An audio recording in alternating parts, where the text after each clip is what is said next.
Welcome to the Fear and Greed Daily Interview. I'm Sean Aylmer. It's been a very big week for the economy and all those economists out there. First, we had the board of the Reserve Bank raise the official cash rate by 25 basis points on Tuesday. Then yesterday, the national accounts data showed the Australian economy grew by 0.6% during the September quarter. Gareth Aird is Commonwealth Bank's Head of Australian Economics. Gareth, welcome back to Fear and Greed.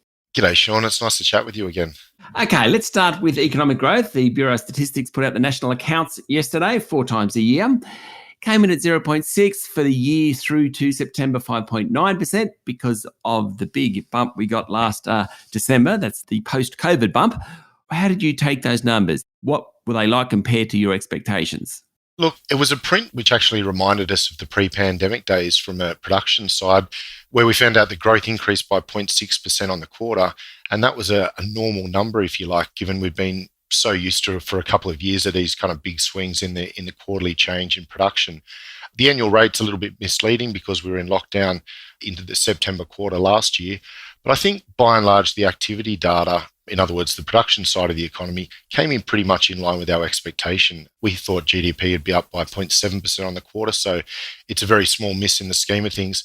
And the components of GDP were pretty much where we had them pegged.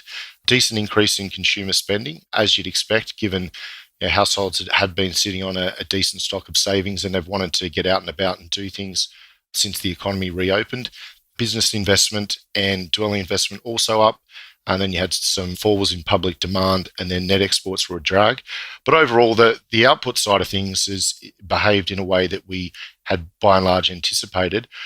I thought there was more uncertainty around the print going into some of the lesser talked about components of the national accounts, like the income side and the implicit price deflators, and just to get a gauge of what's actually going on with wages and inflation.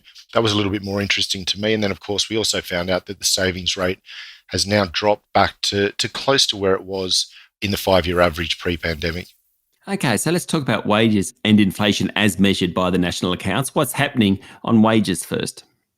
Well, wages is moving higher, and that should come as no surprise to people, given the wage price index picked up. And the measures around wages in the national accounts pick up more than just pure wages inflation. You're picking up any compositional changes going on in the economy, people getting bonus, basically just all the payments that are going into the household sector. And that's picked up quite a bit. It's what you'd expect, given how aggressive the RBA is tightening. I mean, I think there'd be a bit of a problem if we didn't see the wages side of things pick up, given what the RBA has delivered. But I think it's interesting when you overlay what's happening on the wages side with the prices side, and that's where you can get a measure of real household disposable income. And what we found there is it's actually declined. So we've got this unusual dynamic where the nominal side of income is actually going up, and it's picked up quite a bit. But because prices of goods and services in the economy have lifted by more than that, real income, in other words, that's the purchasing power of households, that's actually gone backwards, and it's gone backwards for 4 consecutive quarters in a row. So you can see in that context why consumers are concerned about the outlook, and they don't feel right now like the economy is working for them, even though the unemployment rate is very low. And it's largely because their income's not able to buy as much as it did previously because inflation's picked up. And then, of course, you overlay that with the fact the RBA's put a lot of hikes through that have yet to find their way into the activity side of the economy. Yeah, okay, so we've had 8 consecutive rate hikes. You just alluded to it then. It hasn't really hit, well, certainly not these national accounts anyway. It probably has to some extent, but there's more pain to be seen in the national accounts in this quarter and ongoing quarters. Is that fair to say? Yeah, look, it is. In the September quarter, households on average had only been hit with 75 basis points of rate hikes. And that's basically because there's a lag between when the RBA changes the cash rate and then when banks adjust home borrowers on a floating rate mortgage, their repayments upwards. So that 3-month lag means in the Q2 national accounts, there was no impact of rate hikes. And in the Q3 national accounts, which you got yesterday, there's only a small impact.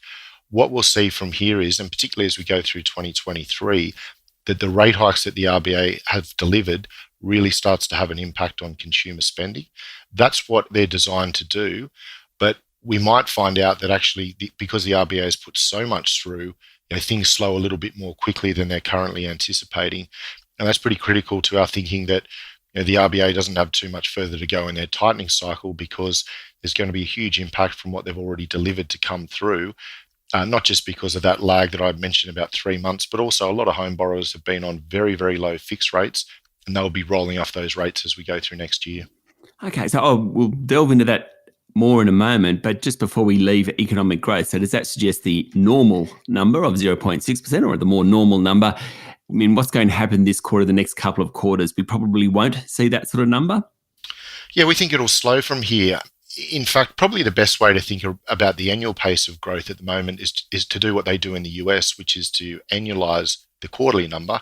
And there you're looking at a growth rate of around 2.5% in annual terms. So what we're expecting from here is that the quarterly increase in production continues to come off, and that the economy ultimately then, as we go through next year, is growing at a below trend type pace. So you can kind of think of trend growth as something that you do in a steady state. And then when you're growing below trend, it's actually when the economy is slowing. And with below trend growth generally comes then an increase in the unemployment rate. And that's what we think is going to happen as we go through next year. The economy will slow quite a bit because of these hikes. The unemployment rate will start edging higher, and that in turn will drop the rate of inflation in the economy. Stay with me, Gareth. We'll be back in a minute.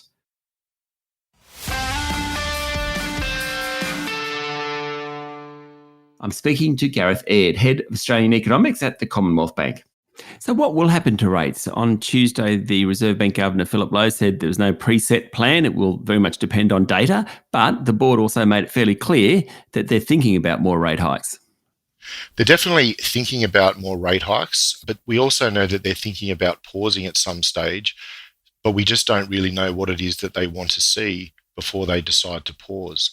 The 25 basis point increase in the cash rate on Tuesday was very well anticipated. I think pretty much every analyst in the market was expecting rates to go up. But of course, there's no meeting now in January. And so when we're thinking about next year, we know that the Reserve Bank is very cognizant of the lags at which monetary policy works. They've recognised that inflation is going to stay elevated for a while, but they also want to engineer a soft landing. They don't want to generate a recession to drop inflation and wages growth quickly. What they'd rather do is preserve the gains in employment that we've had by and large, not have the unemployment rate rise too much. They're okay for it to go up a little bit, but not too much, I think north of 4%. And I think if that's the outcomes that you want to generate, then the case to continue to raise rates as we go through next year gets softer because you're going to have a big impact from what you've already delivered. So we're thinking at Commonwealth Bank that they've got one further rate hike to go in the cycle, and then they're done. And they basically just let the lagged impact of rate hikes do its thing as we go through next year. Plenty of home borrowers are coming off record low fixed rates, which means you're getting natural tightening anyway as we go through next year. And in a lot of ways, the Reserve Bank can just let time do its thing. And as the economy slows with it, inflation will come down. Okay, so the Reserve Bank basically has two jobs, full employment and price stability. The Fed Reserve, what's the story there? Because certainly the Fed is saying we're just going to lift rates until we get inflation back in control. But as you've explained it there, the Reserve Bank kind of has an eye on employment and an eye on inflation. Yeah. Well, look, the key difference there is what's happening to wages. The Reserve Bank is of the view that as long as wages growth in annual terms has a 3 handle on it, then that is consistent with the inflation target, which is 2 to 3%. And therefore, there's no need to actually push the unemployment rate up to get wages down if wages haven't got at the levels that are inconsistent with the inflation target. And that's very much the same view that we share at Commonwealth Bank. When we look at our internal data, it's suggesting that wages growth is picking up probably to around 3.5% by the end of this year. But that's certainly consistent with the inflation target. So if you've got wages basically behaving in a way that means inflation's going to come down and you're not going to get in a wage price spiral, there's no need then to continue to take the policy rate higher in a bid to get inflation down at all costs, because you don't actually need to do that. Eventually, it will just slow in line with the disparity between wages growth and inflation. Whereas in the US, the Federal Reserve has effectively said wages growth is just too strong. We need the unemployment rate to go up because that's the only way we're actually going to get inflation down. Gareth, I can't have the head of Australian economics at the Commonwealth Bank talking to fear and greed and not ask about house prices. Most people have got an interest one way or the other. They do. So what do you think will happen over the next 12 months or so? Well, look, what happens in the housing market from here is going to be very conditional on what the Reserve Bank ends up doing with rate hikes from here. There's a bit of a circularity when calling the Reserve Bank and the housing market, but obviously we've got a profile for both. And on the basis the RBA just delivers one further rate hike, we think the peak to trough fall in home prices will be around 15% nationally. There'll be some variation across the major capital cities, but that's what we're expecting nationally. And of course, if they take the policy rate north of 3.5%, we'd be looking for bigger falls in home prices. I think as far as behaviour in the housing market goes and what the Reserve Bank is doing, I think most potential buyers out there who are not willing to transact in the market right now are probably willing to sit tight until there's a bit more clarity around what interest rate, what the tightening cycle might look like. I think whenever the RBA has a hiking bias, even if they're on hold, but they're flagging the idea that rates could go higher, that will see a number of people sit on the sidelines. But I think the moment it becomes pretty clear that we've had the peak in the cash rate, and then at some point down the line we're actually talking about rates coming down, I think that's when you'll see activity in the housing market pick up again. Gareth, thank you for talking to Fear and Greed. As a pleasure, Sean. That was Gareth Aird, Head of Australian Economics at the Commonwealth Bank. This is the Fear and Greed Daily Interview. Remember, you should get professional advice before making any investment decisions. Join us every morning for the full episode of Fear and Greed, Australia's most popular business podcast. I'm Sean Aylmer. Enjoy your day.